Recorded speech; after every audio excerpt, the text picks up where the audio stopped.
Alors, rebonjour à toutes et à tous, bienvenue sur dailyfx.fr, bienvenue au Wall Street Insider, à nouveau, alors la plateforme web sous vos yeux. Aujourd'hui je fais original, voilà, je ne vous montre plus mes graphiques, non mais ça reviendra. Mais ce que vous avez sous les yeux c'est la plateforme web de FXCM. Je n'ai pas non plus l'habitude de l'utiliser, mais au final elle a l'avantage ici de pouvoir accéder à toutes les classes d'actifs, de switcher rapidement. Donc on va faire marché par marché, ce sera plus simple. Simplement confirmez-moi que le son, l'image est bon. J'utilise un poste qui n'est pas celui que j'utilise habituellement. Je vais être certain de ne pas parler dans le vide ou que ça grésille pas. Enfin bref, que ce soit à peu près de qualité. Cet après-midi, on se concentre, enfin, les investisseurs se concentrent sur.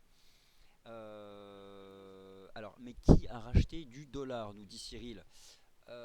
Qui a racheté du dollar. Alors, on va parler de ces choses-là. Euh, je vois pas grand monde qui a acheté du dollar. On est à 1,1332. Alors après, il ne faut pas confondre le rythme du marché intraday, les soubresauts intraday, dans un marché volatile comme ça, comme quand l'USD Yen qui perd 1000 pips en 2 semaines. Le fait de faire des rebonds intraday de 100, 150 voire 200 pips, des grosses mèches hautes, ça c'est typique de ces phases de marché baissier. À un moment ou à un autre, il y a des gros ordres qui passent, on prend des bénéfices. C'est pas en lien avec de l'actualité fondamentale. C'est aussi on sécurise des gains, notamment dans un marché qui voit les actions chuter, sachant que les actions restent l'essentiel des placements des gérants à un moment ou à un autre. Il faut qu'ils se couvrent, hein, donc en faisant des gains autre part. Bon, on va en reparler de ces choses-là. Alors on va parler du S&P 500, du dollar, de l'euro-dollar, de l'USD Yen, de l'once d'or, et de manière générale des perspectives. Et j'ai un certain nombre de choses intéressantes à vous montrer, notamment en faveur de davantage de progression du métal jaune. Sur le plan technique, le métal jaune, en janvier-février 2016, connaît une rupture haussière, plus vue depuis un certain temps. Alors on va monter un peu le son, ce sera je pense mieux, voilà, on va le monter un petit peu, ce sera plus fort. Donc je pense qu'il y a clairement du potentiel à la hausse sur l'once d'or. Bon, comme l'euro dollar, je continue de viser les 1,14. On a fait combien tout à l'heure? On a fait 1,1360. Donc on y va petit à petit. Après, y a-t-il un euro dollar qui monte de manière volatile? Bon, écoutez, je regarde l'euro dollar en données journalières. Il n'y a pas de volatilité particulière menaçant les stratégies de trading. Ça monte bien de manière linéaire. Quelques mèches basses, ok, de peut-être 70-80 pips, mais au final, le marché suit une belle tendance haussière dans un canal haussier qui lui aussi est propre. Notamment depuis la cassure des 1,0950 indices qui donnait donc le signal de hausse, la résolution haussière d'un range qui s'est déployé pendant 8 semaines. Bon, on va en parler de ça. Voilà, alors Cédric, le son très faible. Confirmez-moi s'il vous plaît, par exemple Cédric ou Eric ou Yves, que le son est meilleur, parce que là j'ai augmenté le son quand même là. J'ai clairement augmenté le son en beaucoup plus fort là. Donc n'hésitez pas à me dire que c'est un peu mieux. Je pense que là ça doit être quand même mieux. Ok, donc moi ce que je vais vous montrer tout d'abord c'est ça. On peut se poser la question, sommes-nous dans un grand... Voilà, on m'a dit que c'est parfait. Sommes-nous dans un grand marché baissier? Un grand marché baissier c'est quoi? Prendre un peu de recul. On va aller chercher notre ami le CAC en données hebdomadaires. Et on va se prendre le CAC depuis 2000. Un grand marché baissier, on n'en a pas eu beaucoup depuis 15 ans. En fait, on en a eu deux. Le premier ici, l'éclatement de la bulle Internet. Donc ce marché baissier, il a duré de septembre 2000 à mars 2003. Donc il a duré 2 ans quand même. Ensuite, on a eu un grand marché baissier de l'été 2007 à avril 2009. 1 an et demi donc. Et là, donc, on a démarré une phase de baisse l'été dernier en Europe, qui s'est accentuée depuis le début du mois de décembre dernier. Sommes-nous dans cette grande phase de baisse, pouvant donc clairement ramener le CAC 40 cette année, je sais pas, direction des 3600 points par exemple? Ça c'est la question qu'on peut se poser. Alors il y a plusieurs façons de répondre à cette question. Déjà l'analyse technique, l'étude du momentum sur les graphiques de long terme, et surtout la façon dont les capitaux se déplacent d'un marché à l'autre. Alors ce que je vous ai préparé ici sous vos yeux, c'est le positionnement en termes relatifs des différentes classes d'actifs depuis le 1er janvier 2016. Alors j'ai réalisé ce graphique sous TradingView un site graphique et de partage de stratégie de trading, partage social, sponsorisé par FXCM. À quoi reconnaît-on un grand marché baissier? C'est avant tout un marché qui voit des déplacements bien spécifiques de capitaux. En l'état, simplement, les actions sont vendues. Tout ce qui est lié au risque, donc hypersensible à l'activité économique réelle, c'est vendu. Pétrole, des matières premières industrielles, les actions. Et au sein du marché action, il y a une hiérarchie sectorielle bien précise. Et souvent au tapis, le secteur industriel, des matières premières et le secteur bancaire. C'est justement le fait que le secteur bancaire ait craqué ces dernières semaines qui fait peser ce risque d'un grand marché baissier, donc qui peut durer plusieurs mois. Alors c'est toujours après coup qu'on s'en rend compte, mais en réalité ça a bien commencé l'été dernier. Et ça s'est amplifié depuis le mois de décembre. Voici donc la performance relative de représentants des principales classes d'actifs depuis le 1er janvier 2016. Le meilleur performeur, c'est l'once d'or, 14% depuis le début de l'année. Vient le Bund qui gagne 5%, représentatif du marché obligataire d'État bien noté. Vous avez ici la ligne de 0, et sous la ligne de 0, vous retrouvez l'USD Yen, donc le Yen a progressé, le S&P 500, le CAC, les marchés actions de la zone euro qui sous-performent Wall Street, et tout en bas, le pétrole. Cette hiérarchie relative, c'est le schéma classique d'un marché risk-off, d'aversion au risque, qui en tout cas quitte le marché action de manière en fait générale. Au fond, aucun secteur n'y échappe, mais il y a quand même un classement toujours entre les différents secteurs. Mais même des secteurs comme la pharmacie, l'alimentation, les boissons ou le luxe peuvent reculer eux aussi, certes ils reculent moins, il me semble qu'il y a encore 2-3 séances, un titre comme LVMH gagnait encore 1% depuis le 1er janvier. Maintenant, je doute qu'une quelconque valeur du CAC soit en hausse depuis le début de l'année. Je vais aller regarder ça de suite. Je vais afficher donc ici la hiérarchie des valeurs du CAC depuis le 1er janvier. Et ce que vous allez constater, c'est le marché baissier par excellence. Les 4 plus fortes baisses du CAC 40 depuis le 1er janvier sont dans l'ordre Société Générale, moins 35%, Lafarge, moins 34%, Arcelor, moins 32%, et Crédit Agricole, moins 29%. La banque et les matières premières industrielles. Sachant que le marché action est déjà la classe d'actifs la plus vendue derrière les métaux précieux, le marché de la dette, et bien au sein de ce marché action, ce sont les valeurs du secteur de la finance et des matières premières industrielles qui reculent le plus. Il n'y a aucune valeur du CAC en hausse depuis le début de l'année. Bon, LVMH ne perd que 1%. L'Oréal ne perd que, entre guillemets, 5%. Danone ne perd que 6%. Veolia ne perd que 7%. Ce sont des valeurs refuges. Danone, L'Oréal, LVMH. Orange, télécommunications, uniquement moins 4. Mais elle se replie malgré tout. Donc en l'état, le risque pour 2016, c'est de connaître une phase de marché à l'image de celle qu'on a pu connaître dans ces grandes phases ici, baissières. D'autant plus que ce qui pendant longtemps soutenait les marchés actions, eh bien, est actuellement mis entre parenthèses, à savoir le soutien offensif des banques centrales. Clairement, la Réserve fédérale, elle, a abandonné sa politique monétaire accommodante. Alors là, elle est modérée, elle se stabilise, mais elle a quand même monté ses taux en décembre. Au final, avec le recul, ça peut aussi avoir donné le point de départ de la baisse de Wall Street. Quant à la Banque Centrale Européenne, elle n'a rien fait en décembre, elle n'a rien fait en janvier. Elle invite le marché à se projeter sur mars. Autant vous dire qu'en mars, il faut vraiment qu'elle agisse, et notamment qu'elle augmente de 5-10 milliards le volume mensuel de ses achats d'obligations dans le cadre de son programme de quantitative easing. Alors, on va se concentrer maintenant sur les actifs en intraday. Madame Jeannette Yellen a donc rendu public hier une déclaration. Donc aujourd'hui, il n'y a pas de nouvelle déclaration, c'est la même qu'hier. Elle se trouve sur le site de la Réserve fédérale des États-Unis. Vous pouvez vous-même aller la constater. Je vous montre une dernière chose qui me semble intéressante. Je vais mettre le micro un peu plus loin. Une dernière chose qui me semble intéressante, c'est le ratio once d'or pétrole, alors que j'ai construit sur le site TradingView aussi. Voilà, depuis 2016, ce que donne le ratio Gold US Oil, once d'or pétrole.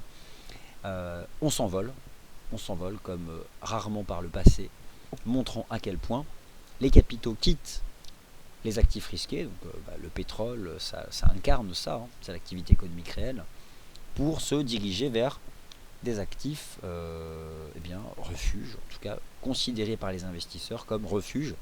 Alors ça vient après la liquidité, c'est-à-dire que conserver une poche de cash, moi je ne serais pas surpris de voir dans les portefeuilles des gérants en moyenne la part des liquidités augmenter, mais à un moment ou à un autre, si tout le monde convient que l'once d'or est une valeur refuge et qu'on peut tirer des gains par l'évolution du prix de ce marché, ça peut aussi attirer des capitaux. Mais concrètement, tout ce qui est investi sur les actions et qui quitte les actions, alors il n'y a pas tout qui quitte les actions, mais le poids relatif des actions diminue, ne va pas non plus se diriger à 100% vers des valeurs refuges comme l'once d'or. Ça ne peut pas tout absorber. Voilà, donc maintenant l'indice S&P 500, c'est ça qui m'intéresse. On a eu des signaux baissiers vendeurs, autant pour moi, des signaux baissiers sur les indices boursiers européens, sur les graphiques de long terme la semaine dernière. Le risque cette semaine, c'est de voir des signaux équivalents sur les indices US, et notamment sur Wall Street. Alors, à Wall Street, tout comme en Europe, c'est le secteur bancaire qui décroche.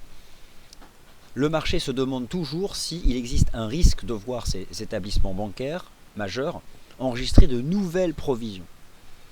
On en est à ce stade-là, en fait, où le marché se dit, les banques, à travers la publication de leurs résultats annuels, ont délivré au marché l'enregistrement de quelques provisions, mais la question qu'on se pose, c'est s'agit-il du point de départ, d'un mouvement de provision, donc de perte à venir.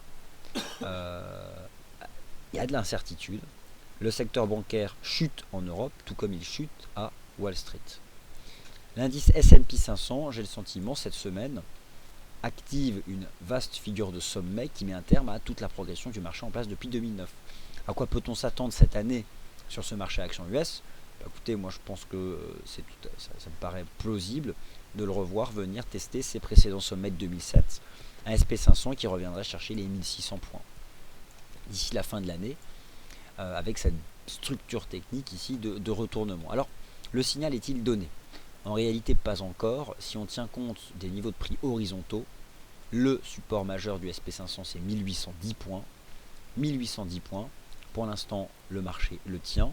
Et c'est tout l'enjeu donc de la clôture de cette semaine à Wall Street. C'est vraiment donc la façon dont clôturera Wall Street. Alors, on va en parler maintenant plus en détail à l'aide de graphiques. Vous avez ici donc les graphiques en données journalières. Le SP500 qui a cassé un support ici à 1860 points, qui depuis donc continue de s'enfoncer, mais qui travaille toujours cette zone des 1810 points, qui pour l'instant n'est pas rompue.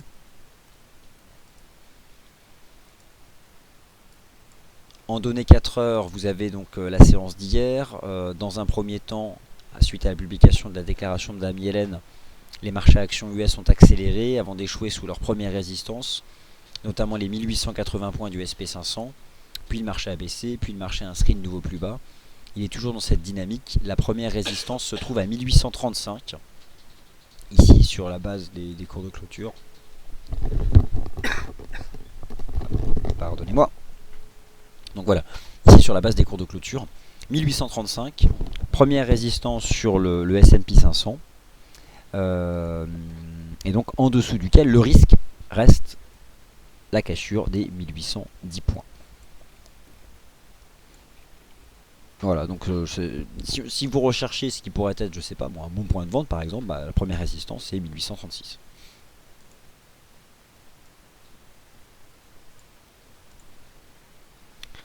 Le Dow Jones, c'est la même approche en données hebdomadaires. Ensuite, je vais vous montrer l'once d'or, il y a des choses plus intéressantes sur l'once d'or. Voilà, j'ai le sentiment que c'est cette semaine qu'on active cette vaste figure de retournement. Et à terme, le risque, c'est de voir le Dow reculer en direction des 14 200. 14 200, 14 500. Ça peut être un scénario pour cette année.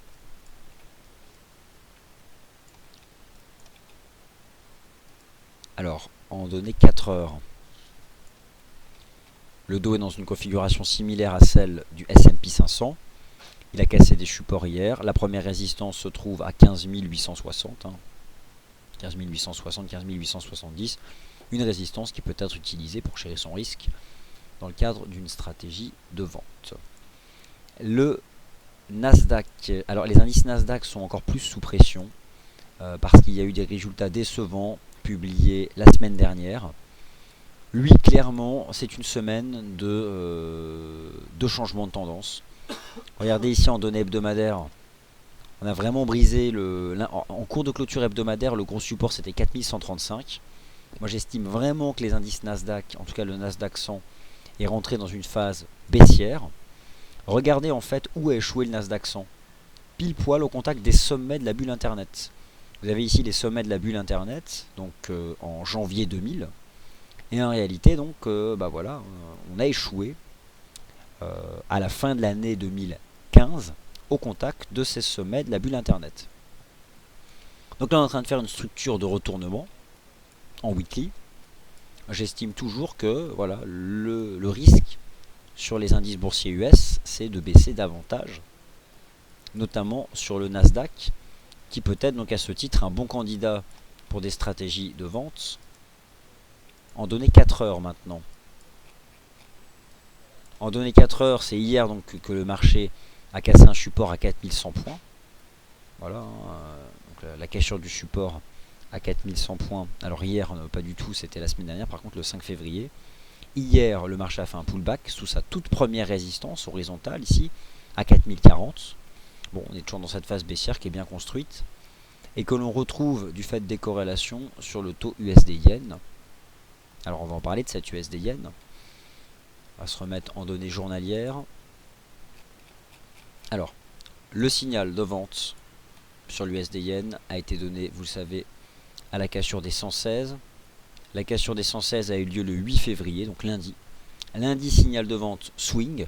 Et depuis, le marché a donc enchaîné 3 séances consécutives de baisse pour s'établir à 111. 111 yens. Là, le marché est en train de se reprendre. Moi, j'estime toujours que le risque, c'est de se replier davantage, et notamment en direction des 110.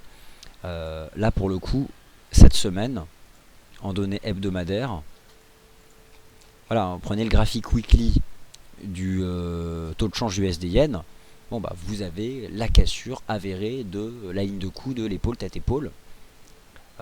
Maintenant, voilà, comme vous le savez, les 116 sont la résistance majeure en dessous duquel il faut se concentrer sur des stratégies ventes. Peut-on un jour remonter à 116? Ça me paraît un peu haut, mais en l'état, en hebdomadaire, le marché peut parfois réaliser des beaux pullbacks.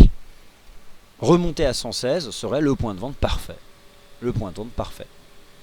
Alors après, est-ce que lorsque le marché se retourne, on fait parfois des pullbacks? Je vais vous montrer un exemple concret qui a été celui du CAC 40 en 2007. Le CAC qui avait fait un pullback hebdomadaire important. Donc regardez le CAC, on se déplace, on revient en 2007. À l'époque, vous aviez une épaule tête-épaule. Donc on peut comparer ça à l'USD-Yen si vous voulez. Le CAC en 2007, épaule, tête-épaule. Il avait cassé la ligne de coup, le CAC, en janvier 2008. Janvier 2008. Il a fait un pullback en mai. Donc à cassure de la ligne de coup, il a baissé durant 6 à 7 semaines consécutives. Alors pas de manière verticale, regardez à l'époque ce qu'on avait fait. Grosse mèche basse sur 4500 pour remonter à 5000. Tout en étant dans une phase baissière, le marché était capable en l'espace d'une semaine de reprendre 500 points. Ce que je suis en train de dire, c'est que sur un taux de change USD-Yen, même si l'analyse technique permet de défendre davantage de baisse à moyen long terme, rien ne l'empêche sur une semaine de refaire 400 pips de hausse et d'aller tester des résistances. Bon, ça c'est l'analyse technique intraday qui donne des signaux lorsqu'on dépasse des résistances ou que des divergences se matérialisent sur des horizontaux inférieurs. En tout cas, on a quelque chose ici d'assez proche, un cas de figure de sommet qu'on a eu sur le CAC 40 avec un vrai pullback et puis derrière le développement de cette phase baissière. Et d'ailleurs à l'époque ce qui avait mis un terme au marché baissier c'était la figure opposée, épaule, tête-épaule inversée, dont la ligne de coup avait été dépassée en juillet 2009 avant que le marché fasse un pullback en mai 2010. Bon. Comme quoi des mouvements de retour ça finit toujours par intervenir. Alors on va revenir sur l'USD-Yen maintenant en intraday parce que c'est peut-être ça qui vous intéresse. Donc le marché a bien chuté, on a une phase de baisse, je vais me mettre en données 4 heures pour tracer un canal et on va regarder l'étude du momentum de marché. On va surtout positionner un RSI.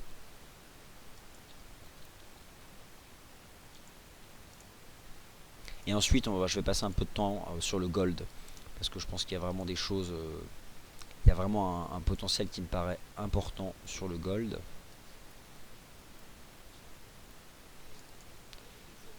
Alors, ça ce sont les lignes de tendance actuelles. C'est la plateforme web, hein, donc c'est un peu différent de la plateforme démo, mais elle est quand même sympathique. Alors, le dernier signal de vente en intraday, en données 4 heures, a été donné hier. En plein cœur de l'audition de Mme Yellen devant la Chambre des représentants, l'USDN, après avoir cassé les 116, a fait un petit triangle hier. Il a fini par en sortir par le bas. Bon, c'était laborieux, mais il a fini par le faire. Donc on a désormais une nouvelle résistance à 114. Je doute que l'USD-Yen un jour dépasse 114. Franchement, j'en doute. Je ne vois pas l'USD-Yen dépasser ce seuil des 114. En données 4 heures, une rupture, celle qui a eu lieu là entre 11h et 15h.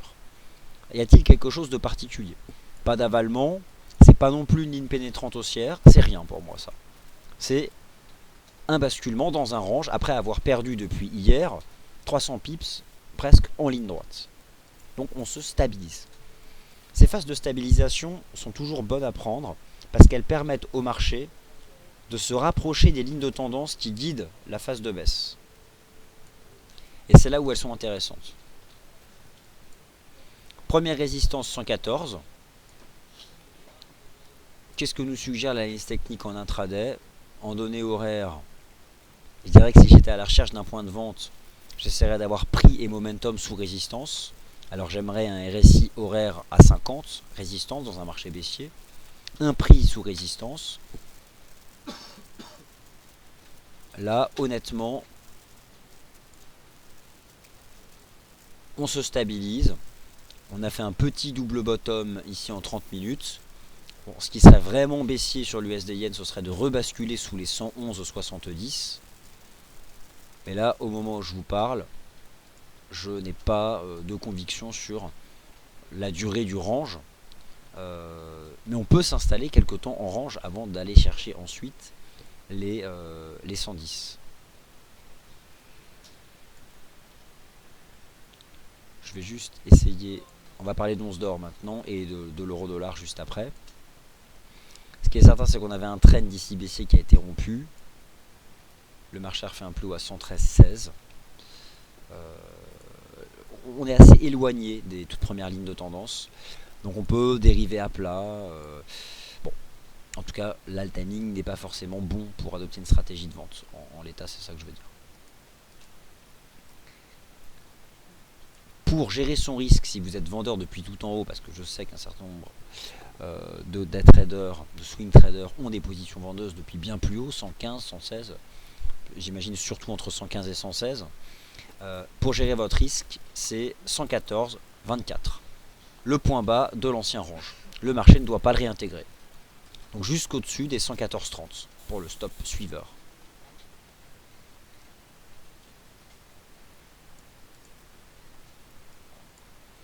Alors l'once d'or. L'once d'or, j'ai vraiment le sentiment qu'on est en train de vivre une rupture sur ce marché. Notamment lorsque je superpose l'once d'or et le S&P 500. J'ai vraiment le sentiment qu'il y a du potentiel sur le métal jaune. Il y a un vrai arbitrage. Vous pouvez regarder aussi le ratio Gold SP500. Regardez surtout le RSI weekly du métal jaune. On est sorti par le haut sur le RSI weekly du métal jaune d'un range. Donc c'est le momentum qui est sorti par le haut. J'ai quelque chose aussi d'assez similaire sur le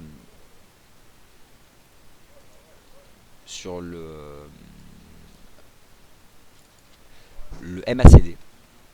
Bref, lorsque je pratique l'analyse technique sur le RSI et sur les prix, ici, avec des cassures haussières de momentum comme celle-ci. Je vais vous montrer maintenant le MACD Weekly.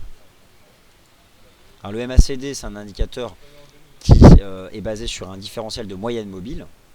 Je vais zoomer sur le MACD Weekly. Le MACD Weekly, lui, est sorti par le haut d'un range qui a duré 2 ans, depuis printemps 2014. C'est juste énorme.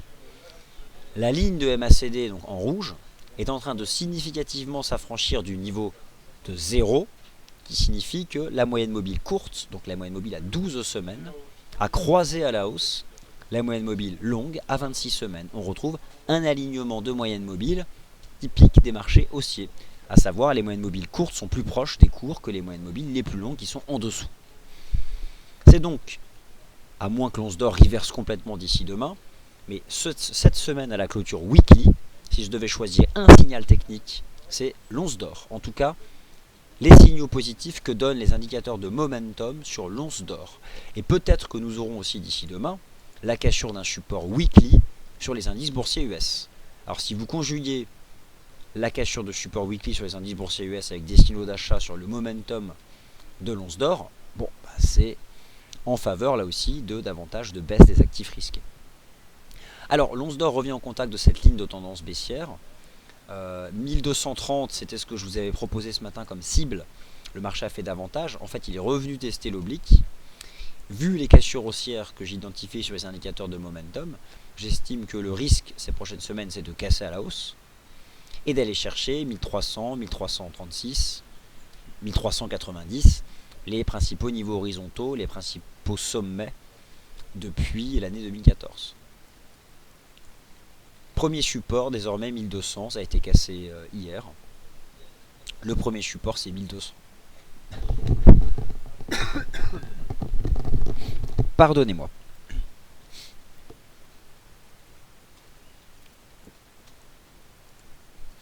Alors la Banque centrale du Japon, M. Kuruda peut intervenir plus ou moins quand il veut.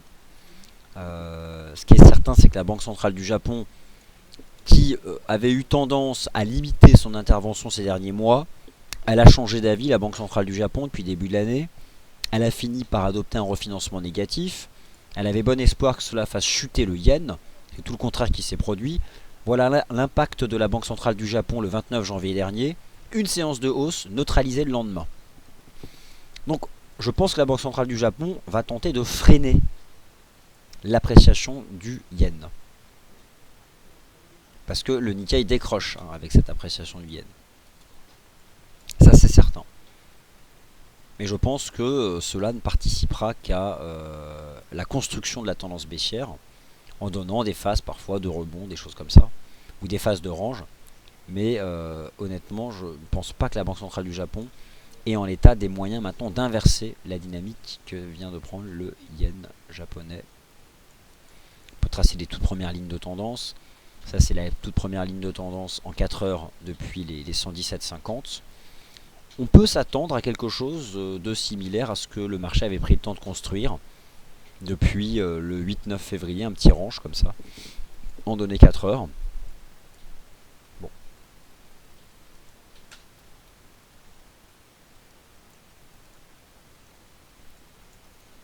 Alors l'euro-dollar, je vous ai proposé, mais je ne suis pas le seul, toute l'équipe d'EliFX, de viser 1,14 $ lorsque le marché a réalisé une cassure haussière des indices. Alors le signal d'achat sur l'euro-dollar a été donné le 3 février dernier. Depuis le marché a bien progressé et il a fait un sommet à 1,1370, donc on n'y est pas encore. Voilà, petit à petit, séance après séance, le marché gagne du terrain, il vaut 1,1324 maintenant, 1,1324 $. La tendance haussière se poursuit, chaque séance voyant quelques dizaines de pips gagner. 1,14, bien je vise 1,14 jusqu'à ce que le marché atteigne les 1,14, 1,1370, c'est pas encore fait.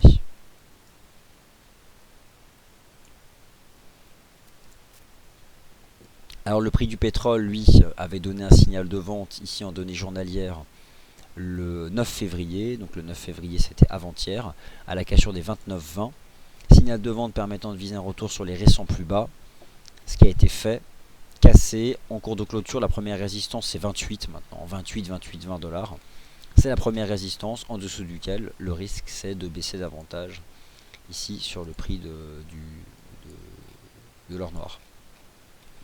Donc voici en données 4 heures le signal de vente qui avait été donné ici sur ce chandelier 4 heures du pétrole qui avait vu la cassure des 29. Le marché qui a rejoint ses récents plus bas et qui a même donc basculé en dessous.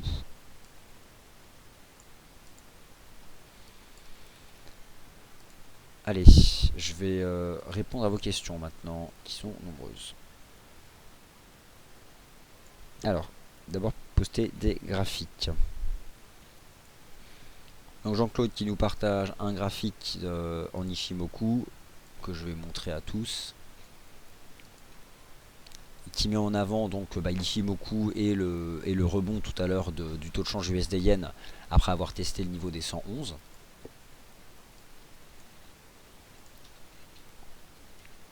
Ensuite, alors, ok, donc pour les paires en yen, on a répondu. Alors pourquoi toutes les paires en yen ont repris le chemin aussi? Alors c'est toujours pareil, hein, c'est juste une question de rythme marché. Alors, avoir une anticipation baissière sur le USD yen depuis la cassure des 116, le marché tombe à 111. Mais il ne va pas baisser toutes les heures. Faut pas s'attendre à des nouveaux plus bas toutes les heures, ça marche pas comme ça, la vie d'un titre et la construction d'une tendance. C'est toujours une impulsion, des rebonds techniques, des retracements. Alors ça peut être 30, 50, 60%, mais personne ne le sait. Hyper incertain ces phases de marché. Ce qui par contre est certain, c'est le timing. C'est d'utiliser le bon support et la bonne résistance pour adopter la stratégie de trading dans le sens de la direction des cours. Et j'ai envie de dire que ces phases de rebond, pour moi, elles participent à la construction du marché. C'est comme l'euro-dollar. On a une stratégie de hausse à 1,14 à la cassure des 1,10. Mais le marché, depuis, n'a pas empilé les chandeliers horaires de hausse. Là, vous avez les chandeliers 4 heures à la cassure des 1,10. On a eu quelques chandeliers haussiers, puis une phase de retracement. Le marché relance, retrace, relance, retrace, relance, retrace, relance, retrace. C'est comme ça donc que se déploient les mouvements. C'est souvent ces mouvements qui ont une dimension construite qui sont amenés à durer.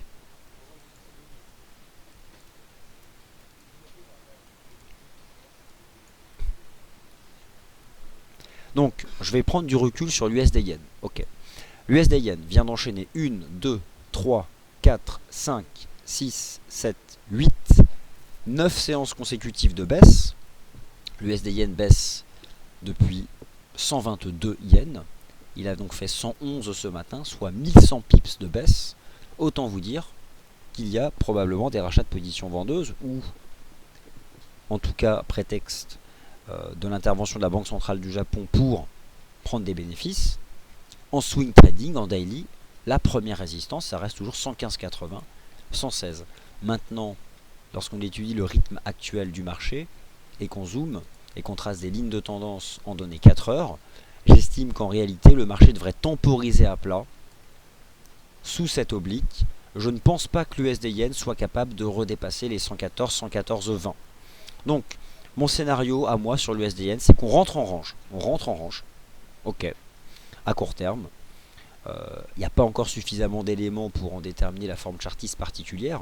Il a fallu quand même quelques chandeliers 4 heures ici pour déterminer qu'il s'agissait d'un triangle. Mais c'est toujours à mesure que se construisent ces figures latérales qu'on arrive à en déterminer la figure. Ici, donc voilà, on a su que c'était un triangle après avoir eu une bonne vingtaine de chandeliers horaires. On a vu que le marché consolidait à plat. Là, j'ai plutôt le sentiment qu'on est en train de retracer la phase de baisse qui a eu lieu hier. Donc ce que vous pouvez faire, c'est par exemple attraper un ratio de Fibo, appliquer un ratio de Fibo à toute la baisse qui a eu lieu hier.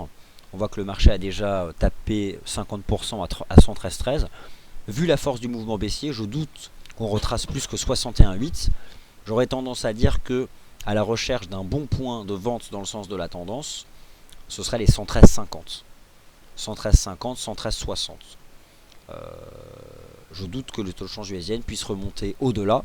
Mais si il remonte à 113,50, 113,60, là, il y aura un bon timing pour un nouveau vendre.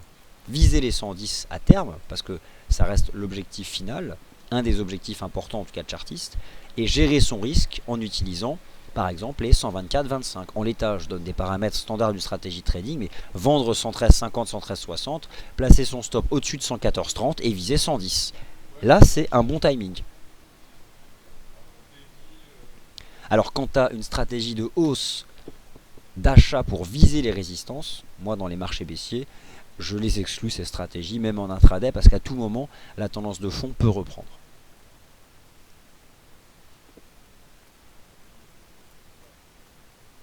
Alors, excellente remarque, n'oublions pas une chose sur l'USD Yen, c'est qu'il y a un gap important qui a été comblé. C'était celui-ci. Voilà. C'était le fameux gap haussier du mois de novembre 2014. Donc, qui était entre 112,40 et 112,70. Bon, pour le coup, là, il a largement été comblé, hein, puisqu'on est revenu à 111. Mais vous voyez vraiment le niveau technique que je vis, c'est 110. Hein. C'est ce point d'accélération d'octobre 2014. Donc, à la recherche d'un point de vente, j'aurais tendance à vous suggérer les 113,60. 113,50, 113,60. Ou, si le marché décide de dériver à plat, imaginons que là on empile quelques chandeliers horaires latéraux, comme avant-hier et hier, et qu'on redessine un range, à ce moment-là, se positionner dans le range, en gérant son risque avec le stop juste au-dessus du range, et pour viser 110. Mais là on n'a pas encore assez d'éléments, j'aimerais bien avoir des indications supplémentaires, mais là, puisqu'on démarre à peine une stabilisation, il est difficile de dire si ce sera un retracement vers 113,60 ou s'il s'agira de l'amorce de la construction d'une figure chartiste. Pas suffisamment d'éléments encore. Et le DAX. Alors, je vais regarder le DAX de suite.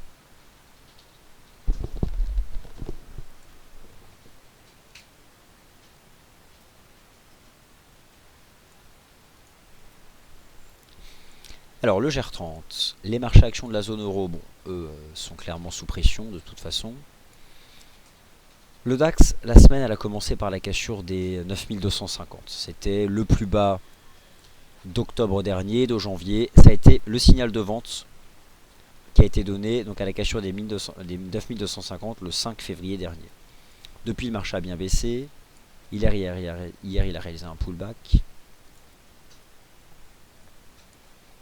En données 4 heures, je vais retirer le RSI et on va remettre un MACD.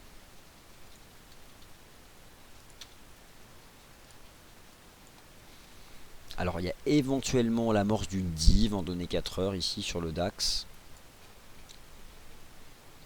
Et encore, en tout cas, il y a une stabilisation, c'est certain, il y a une stabilisation de ce marché. C'est pas non plus... moi, j'ai pas envie d'adopter une stratégie positive sur le DAX parce qu'on fait 2 nano chandeliers de stabilisation. C'est quand même risqué, ça paraît quand même risqué.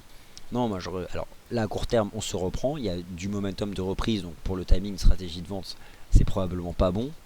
Mais moi j'aurais tendance à travailler en retracement la phase de baisse de la veille. Le 50% c'est 8910, 8960. Pour l'instant, ce qui est certain, c'est qu'on remonte, on retrace.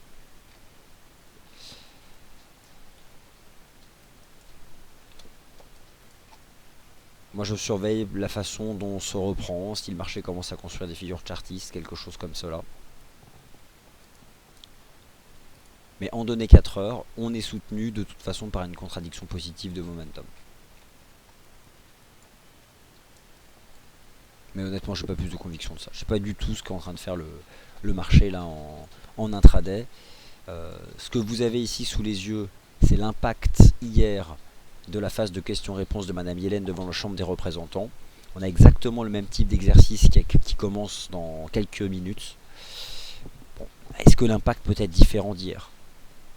J'aurais tendance à honnêtement éviter des stratégies de rebond. Même si l'analyse technique intraday suggère qu'on peut éventuellement rebondir, j'éviterai.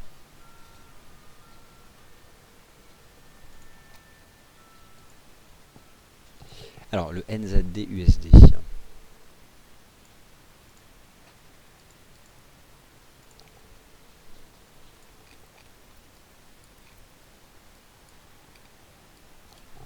Alors le NZD-USD, toujours au même plan, ce marché, toujours en train de travailler les 0,66. L'USD est sous pression. L'analyse technique me suggère toujours la possibilité du NZD-USD de remonter à 0,6880. Le marché, il est vrai, teste une ligne de tendance baissière en place depuis un certain nombre d'années. Je vais vous la remontrer, cette ligne de tendance baissière. Mais avec la nouvelle faiblesse du dollar américain, j'ai de plus en plus le sentiment que le marché va réaliser prochainement une cassure haussière de cette ligne de tendance. Essentiellement du fait de la faiblesse du dollar américain. Donc en intraday, le marché tient 0,66, a tenu 0,66. Je privilégie toujours le scénario de la hausse tant qu'on se maintient au-dessus des 0,66. D'autre part, en utilisant encore une fois un outil chartiste simple, qui est celui de la ligne de tendance,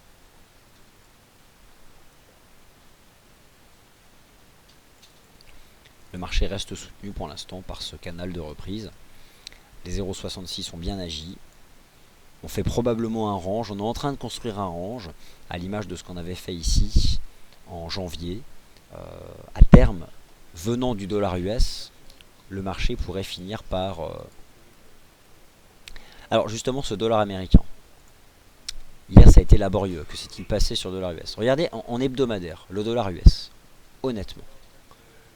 Le piège de janvier, l'avalement baissier, la réintégration des précédents sommets de 2015. Plus que jamais, je vois le risque de voir le dollar US chuter davantage. Parce qu'on a été piégé en janvier. Vu le réajustement des anticipations de l'action de la Réserve fédérale cette année, moi je ne serais pas surpris que lors des prochaines semaines, mois, on ne décroche pas, mais qu'on revienne chercher les plus bas de mai dernier sur le dollar US. Alors derrière, un dollar US qui casserait cette ligne de tendance de manière significative, c'est en effet davantage de baisse pour l'USD Yen, davantage de hausse pour l'euro dollar, de hausse pour le NZD USD, etc., etc. En tout cas, sur l'US dollar index de FXM, il y avait un niveau de support à 12 040. Le marché n'est pas significativement passé en dessous, mais il le pourrait cet après-midi si Madame Yellen garde la même approche qu'hier, qui était quand même globalement plus accommodante. Pas suffisamment pour soutenir les marchés actions, mais suffisant pour maintenir la pression vendeuse sur le dollar US en place depuis la fin du mois de janvier ici et la publication d'indicateurs avancés.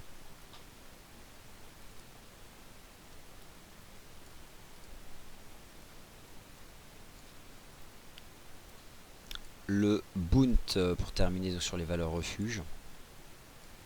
Alors le Bund il a fait une belle mèche, il est allé chercher, il n'a pas fait encore 167, 166,04. Bon, la tendance haussière se poursuit. Signal d'achat qui avait été donné en janvier.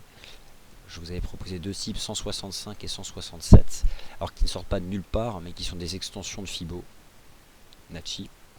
Parce que lorsqu'on évolue sur des sommets historiques, c'est pas évident. Le marché a réalisé une cassure des 165. C'est un peu violent le dernier chandelier 4 heures, mais en l'état, tant qu'on casse pas de support, ça reste haussier. Et le premier support, c'était 164 en début de semaine, et bien désormais le premier support c'est 164,90. Et en tant que premier support, 164,90, ça peut être utilisé pour une stratégie positive.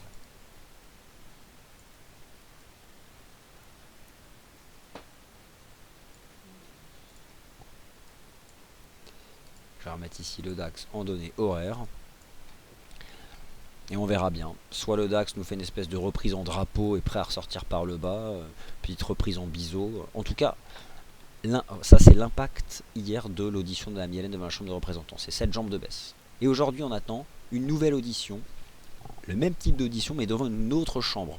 Une chambre plus haute, entre guillemets. Bon.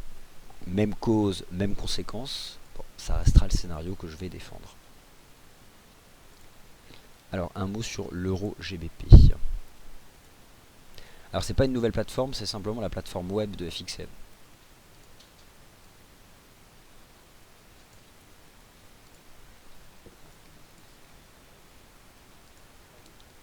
Alors, l'euro GBP.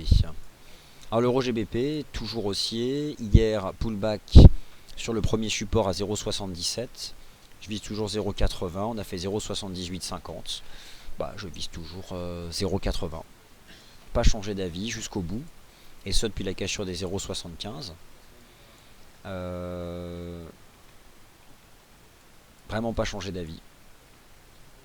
Je pense toujours que ce marché peut continuer de progresser. Regardez en données hebdomadaires. Bon, ça c'est le chandelier hebdomadaire. Si je le clôture maintenant, bah, c'est juste hyper haussier. Et finalement, le signal d'achat, je dirais hebdomadaire, c'est d'avoir franchi les 0,7750. Ce serait un point idéal pour une stratégie d'achat sur repli. 0,7750. En tout cas, le niveau maintenant à utiliser pour gérer son risque. Il ne faut pas, sur le plan technique, pour mettre en risque la stratégie de rejoindre les 0,80, rebasculer sous 0,7750. Et là, franchement, je vise cette zone horizontale.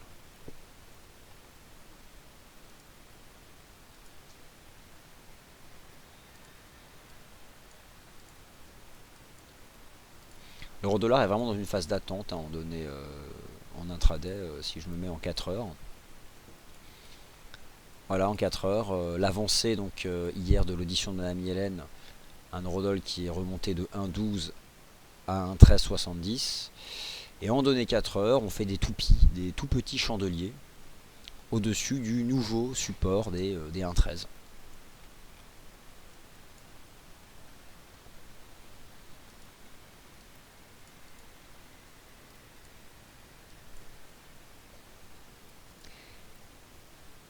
Alors, le NZD Yen. Alors, je vais chercher le NZD Yen. Alors, Madame Yellen donne une audition devant le Sénat des États-Unis pour répondre à votre question, Farid.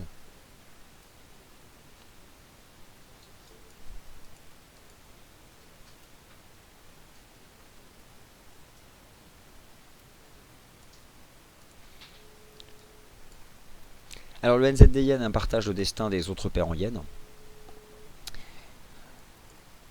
Hier, la proposition que je vous ai faite était la suivante. On était dans ce type de figure, dans un drapeau ou un biseau ascendant de reprise,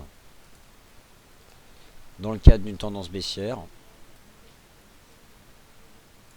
J'ai envisagé la résolution par le bas parce que c'est une figure chartiste hyper standard dans une phase de baisse, en gérant son risque au-dessus donc des 77. Bon, l'idée c'était de revoir les plus bas de janvier. Ils ont été revus, et même en delà, puisqu'on a fait 73,20, donc on est passé presque 150 pips sous les plus bas. Et là on se reprend.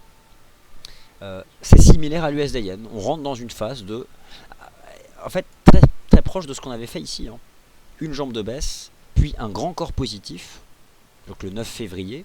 Interrompons la baisse depuis le 4 février. Là on a eu une jambe de baisse, puis un grand corps positif qui nous dit on rentre en rebond technique, stabilisation. Il y a une résistance pour vendre le NZD Yen, c'est les 75,50. Oui, du fait de la construction de ce mouvement, je pense que l'on peut adopter une stratégie de vente à 75,50 sur l'USD Yen parce qu'il s'agit de la première résistance chartiste.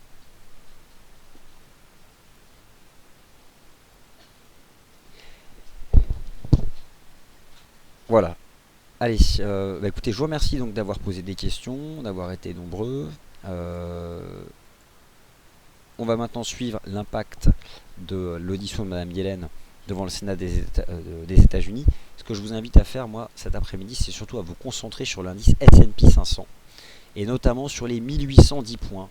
C'est le support majeur du SP500, le support que tout le monde surveille, notamment demain à la clôture hebdomadaire, et un support qui est à nouveau acheté, les 1810 points USP500, le big wall, le majeur. C'est celui-là qu'il faut suivre, 1810. Demain, on est au-dessus ou en dessous, mais c'est le majeur. C'est lui dont la cassure technique ferait parler aux États-Unis. Parce que vu des États-Unis, même pour les techniciens, les indices boursiers européens, c'est très loin. Eux pratiquent la T sur leur indice S&P 500, qui pour l'instant n'a pas cassé de majeur. Donc pour eux, on n'est pas en marché baissier, pas en se basant sur le SP500 et le dos. Ça serait différent si le SP500 finissait par briser les 1810, ce qui n'est même pas encore le cas. Voilà, merci à toutes et à tous. Prochaine émission à 17h30, la closing bell. Et quant à moi, je vous retrouve demain donc pour le Good Morning Euro Dollar. Merci.